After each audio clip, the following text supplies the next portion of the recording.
Welcome, listeners, to the Stories, Fables, Ghostly Tales podcast. And I'm your host, the Tale Teller, bringing you stories from all around the world to your lovely ears. Today, I have 2 jobs to get done. My first job is reading all my lovely iTunes reviews and gathering up any email thank yous. Then, I'll be jumping into Bree NicGarran's story titled Torso. That's quite a tongue twister, goodness. And this was one story sent directly to me. But first, let's start on the thank yous. For those of you who want to skip these shoutouts, the story starts at 5 minutes 48. Thanks. Favorite by Angelina Renard from the USA. This is honestly my favorite podcast. The speaker has a soft and kind voice and a charming Australian accent. His stories are well versed and he is talented at bringing them to life. If you'd like to be spooked a little here and now, I highly recommend listening to this podcast. Angelina D. Thank you so much, Angelina. I really appreciate that. Great Voice and Stories by Pugsy Gal from the USA. Doing a marathon now, very addicting, and thankfully he puts out a lot of content. Great find. Likewise. I'm glad you found me. Thanks, Pugsy Gal. Fantastic material, lovely execution. Goodness, now that is a lovely review title. By Schizio Hybrid from Norway. If you enjoy well-performed tales on the creepy, macabre, and bizarre side, this station is for you. Oh, thanks. I binge-listened to this show to the point that I caught up to the latest episodes in just a few weeks. It's that good. Thank you for sharing your hard work with the world. The fan in Fredrikstad that single-handedly caused the shout-out in episode 172. Probably. Thank you so much, buddy. And you know what? If that's the case, fantastic. So glad to have you listening, mate. Jen HT Must Listen by Jesh Haltix from the USA. What more can you want? The host is a fabulous storyteller with a lot of enthusiasm. I love that. The stories are creepy, original, and never fail to give me goosebumps. Such a great podcast. Well, thank you so much, Jesh Haltix. I hope I'm getting your name right. And the last one is, this guy is awesome. Well, thanks. Rar3 Fox from the USA. Huge fan and have listened to well over 100 stories in the past week. Wow. I would enjoy more episodes over 20 minutes, but truly no complaints. Keep up the great work. I really appreciate that feedback, Rar3 Fox. Seriously, working harder than ever to get them above 20 minutes. But it's always a work in progress. I'll find a way, like I do every day. Cheers, mate. And for those of you who have left iTunes reviews, thank you so much.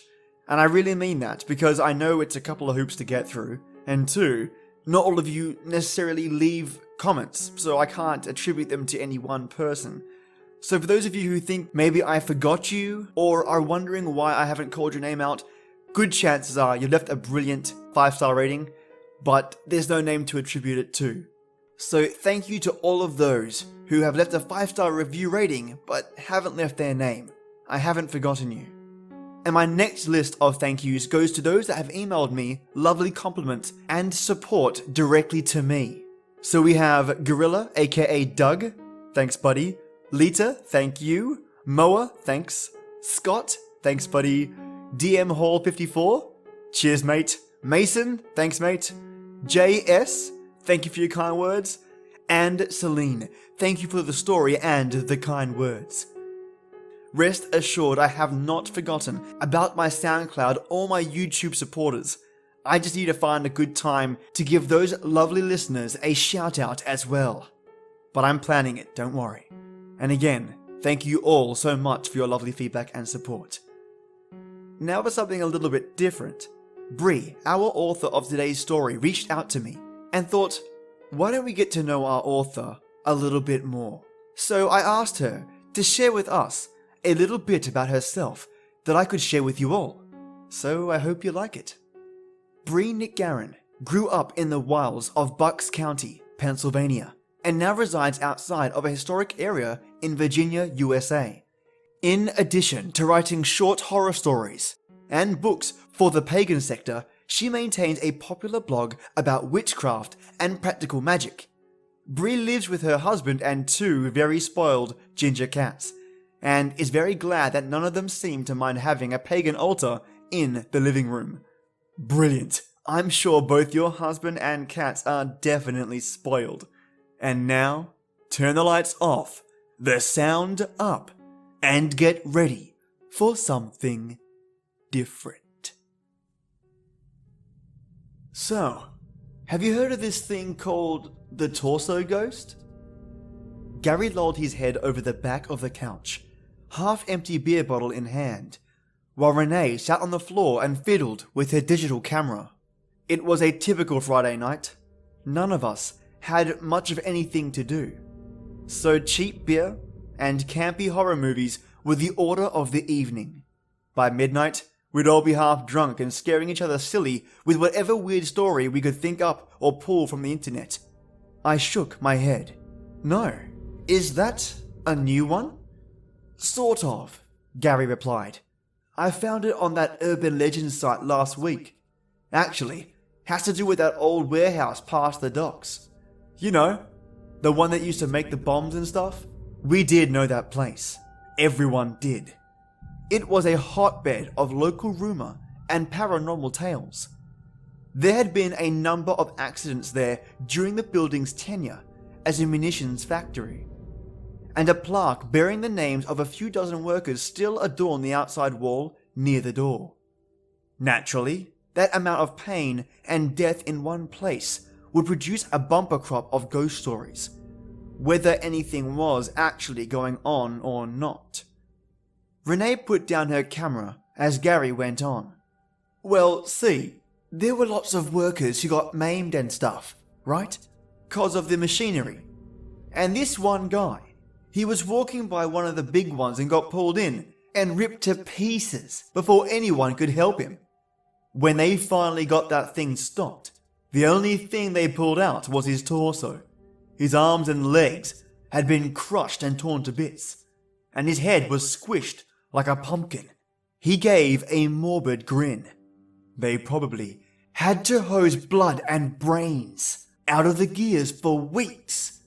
Ew, dude, that's gross. Oh, it gets better, Gary insisted, grinning even wider to spite her. They buried the guy, just his torso, because they couldn't find enough of his limbs or his head to put in the coffin. They say he still haunts the factory. What, with the other 30 or so dead workers? I broke in. Doesn't it get a little crowded? He probably doesn't take up much space. See, it's only his torso that people see. Just a torso? How does that even work? Does he float around or just sort of flop across the floor or what? Neither. He just sort of turns up, propped up in the corners of rooms. Gary took a swig of his beer. People see him for a second in flashlight beams or camera flashes. Well, that doesn't sound very scary, I said. Gross, sure, but it's scary enough if you happen to take a picture of him by accident, Gary shot back. See, he's angry about the way he died, and even angrier that the factory didn't bother to try and find the rest of him before he was buried. He wants his limbs back, so they say. He lowered his voice to a theatrical Vincent Price whisper. They say he steals limbs from the living. If you take his picture, he'll come find you and rip off bits of you to make himself complete again. That sounds like a load of crap. Good for scaring the kiddies, though. We could go and find out, you know. It's not that far from here. We could drive over in like half an hour and see for ourselves. What? Are you nuts? No, seriously. Gary bounded up and leaned over the back of the sofa. "Let's do it. Bring your camera and I'll drive, and we'll go check it out tonight." So, that's how the three of us wound up in a car, questionably sober, and heading for a crumbling old warehouse on the waterfront. Renee and I weren't totally on board, but Gary was jazzed enough for all three of us. The place was dark when we pulled up and completely silent, except for the distant sound of waves on pylons. "All right," Gary crowed. "Let's go hunt us a ghost." He vaulted out of the car. Renee shot me a Can you believe this idiot? look, and we followed him. We pulled ourselves up on an open loading dock and went inside. As expected, it was pitch black. Gary and I clicked on the flashlights we'd brought with us, and Renee clicked on her camera. Alright, genius. Now what? "You're the photographer. You tell me," Gary shot back. "How about a group shot to test the camera?" I suggested, just to keep them from bickering. This seemed to do the trick. Renee set the camera on a barrel by the door and set the timer. We posed against a wall of corrugated metal, Charlie's Angels style, like a bunch of dorks. The flash blinded us all for a second. While we stood there, blinking the spots out of our eyes, something clanked in the darkness. "Dude, already?" Gary flashed his light into the open doorway behind us. "That was quick."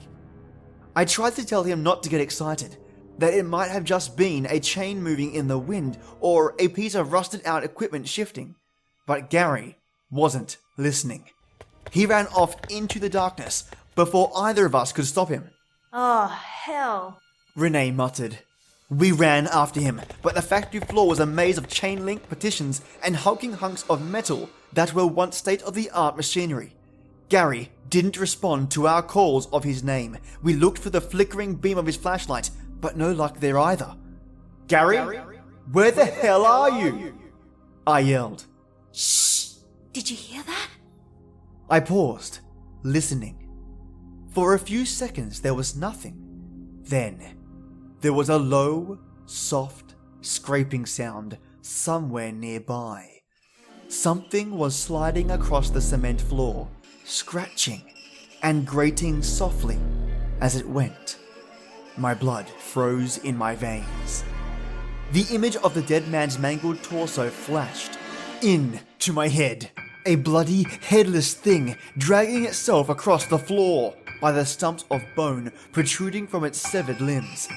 The sound came nearer, inch by inch. With every scrape, my heart gave a painful jerk against my ribs, and Renee's nails sank deeper into the sleeves of my jacket.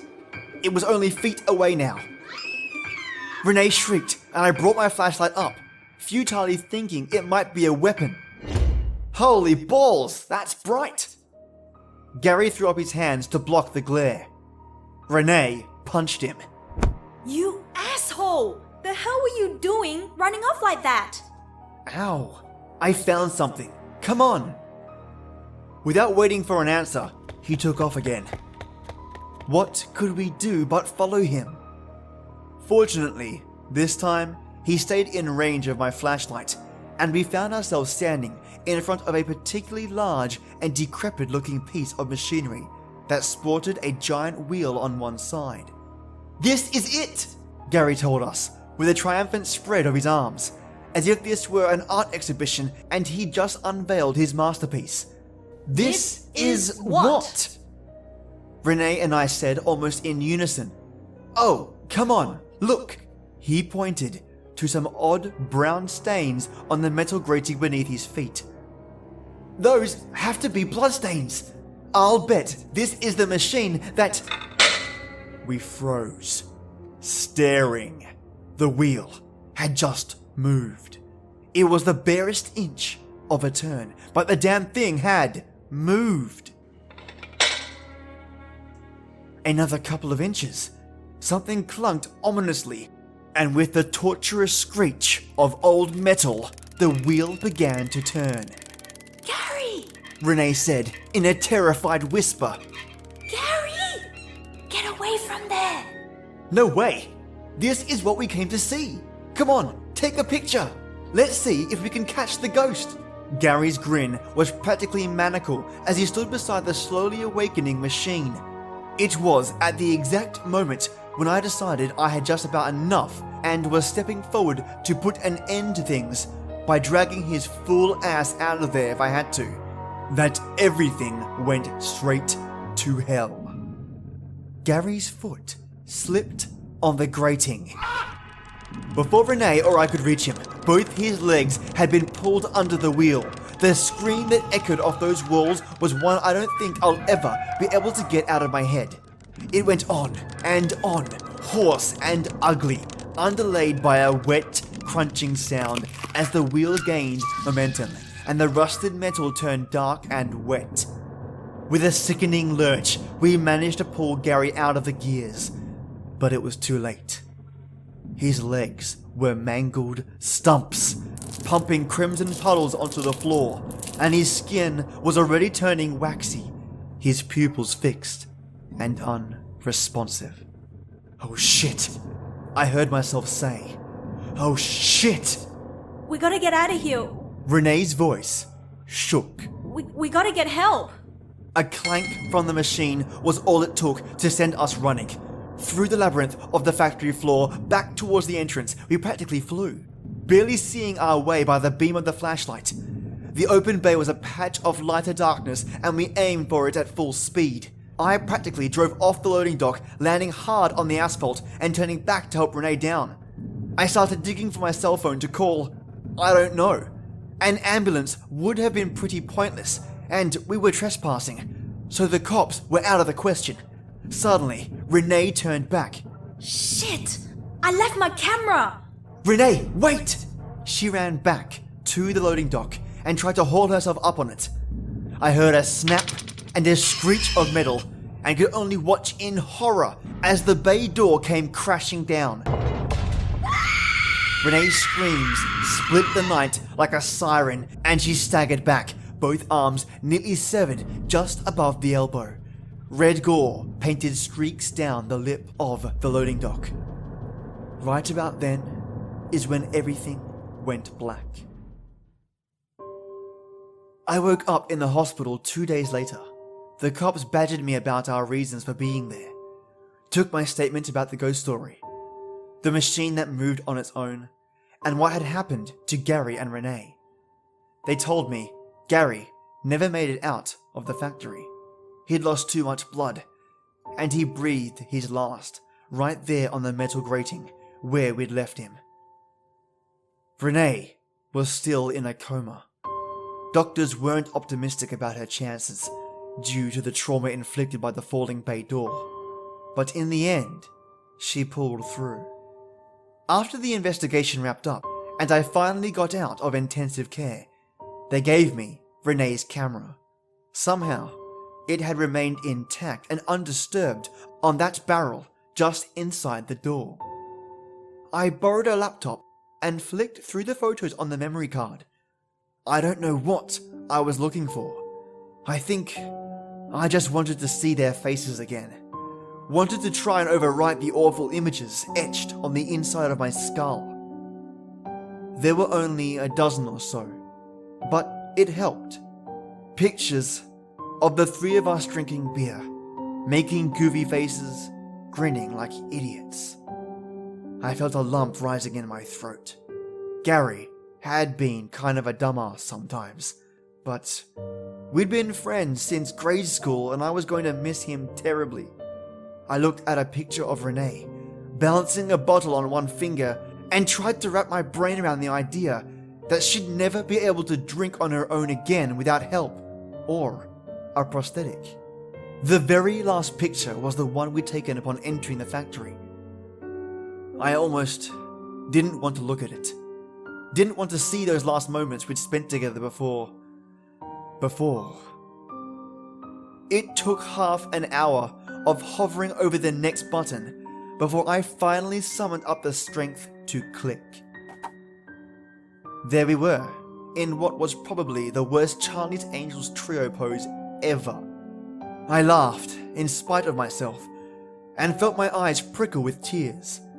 The upward angle of flash had reflected strangely on the corrugated metal, making our shadows loom above us like harbingers of doom. Then I saw it. In the very edge of the photo was a skinny, black rectangle that marked the doorway Gary had run through. I could only see half of it, but that was enough. In the very bottom of the doorway was a pale, mangled-looking lump.